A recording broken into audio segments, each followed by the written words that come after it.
جات لي مراجعة الأحياء خلتني جبت فيها أعلى درجة على مستوى المحافظة. إزاي حليت في الأحياء 40 امتحان شامل أو أكتر كمان واستفدت من كل الأفكار اللي موجودة في الكتب الخارجية. إزاي المراجعة غيرت مستوايا من حد ما بيعرفش يحل خالص أحياء لحد متمكن في الحل وبيعرف يتعامل كويس مع الأسئلة. Like and subscribe please.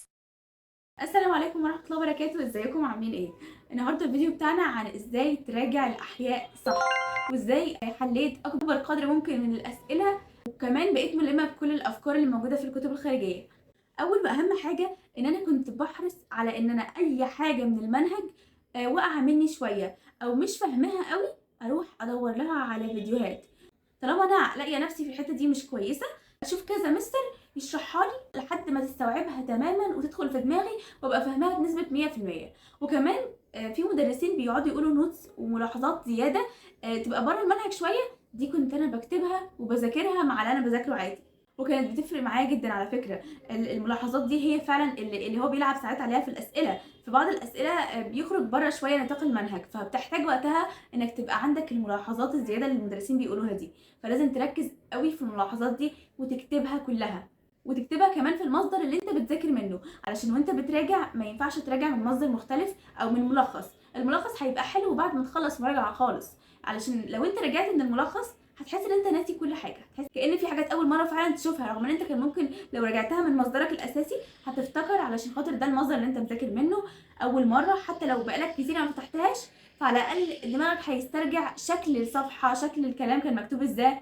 علشان كده لازم تراجعوا من نفس المصدر اللي انتوا ذاكرتوا منه، وتكتبوا الملاحظات في نفس المصدر اللي انتوا بتذاكروا منه وهتراجعوا منه. تاني حاجه واللي انتوا اكيد كلكم مستنيينها وهي اهم حاجه في الاحياء، وهي دي اللي تقدر تنقلك من واحد مش بيعرف يحل احياء لواحد متمكن في حل الاحياء، رغم ان هي من اكتر المواد اللي حلها مش سهل خالص.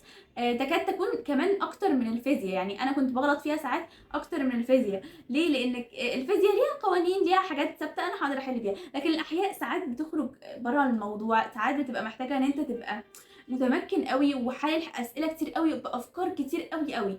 زي انا حليت حوالي 40 امتحان شامل زي ما قلت لكم في الفيديو اللي فات، وكلكم سالتوني جبت منين ال 40 شامل دول. طب احنا لو جبنا كتاب خارجي الكتاب بيبقى فيه 10 امتحانات شامله بس، ده هنجيب كام كتاب بقى عشان خاطر نحل ال 40 امتحان شامل دول؟ حابه اقول لكم ان دكتور محمود سويد عامل نظام ان هو بيحل 30 امتحان شامل، 30 امتحان شامل للاحياء، جمعهم من 6 كتب، كل كتاب اخد منه 5 امتحانات شامله، افضل 5 امتحانات شامله في الكتاب، وبيحلهم. طبعا الحل بيبقى بشرح مفصل لكل سؤال، يشرحه بالتفصيل، يقول لك الفكره بتاعته، يقول لك التريكات بتاعته، يعني هيفصص لك كل سؤال من الاسئله دي بحيث ان انت تطلع فاهم فكره السؤال، انت مستفيد من فكره السؤال، مش مجرد انت حليته وخلاص ونسيته. ده غير ان انت عمرك طبعا ما هتعرف تحل الكميه دي كلها من الامتحانات الشامله، كل كتاب فيه 10 امتحانات شامله، يعني محتاجه انك تجيب 3 كتب مراجعه نهائيه. انتوا عارفين طبعا اكيد كل كتاب دلوقتي بقى سعره كام. لو حليتوا الاف الاسئله وما استفدتوش من الاسئله دي وما عرفتوش فكره السؤال، فانت كده ما استفدتش ولا حاجه،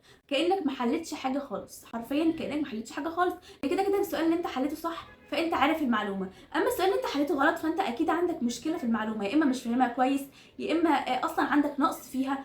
فطالما انت ما استفدتش منها من السؤال ولا عرفت فكرته، يبقى انت ما صححتش النقص اللي عندك في المعلومه او ما اضفتش معلومه جديده لنفسك، يبقى انت ما استفدتش حاجه من الاسئله اللي انت حلتها. فزي ما قلت لكم دكتور محمود سويد اول دكتور يعمل الفكره دي وهي فعلا اكتر حاجه مفيده ممكن تعملها في المراجعه بالاخص لماده الاحياء.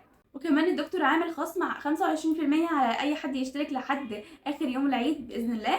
كل سنه وانتم طيبين، طبعا العيد قرب خلاص. كمان الدكتور ليه قناه على اليوتيوب بيشرح فيها وبيحل فيها، تقدر تدخل دلوقتي تشوف طريقه الدكتور في الحل بتاع الاسئله. هسيب لكم اللينك بتاع قناه الدكتور واي وسيله للتواصل مع الدكتور في اول كومنت وفي الديسكربشن.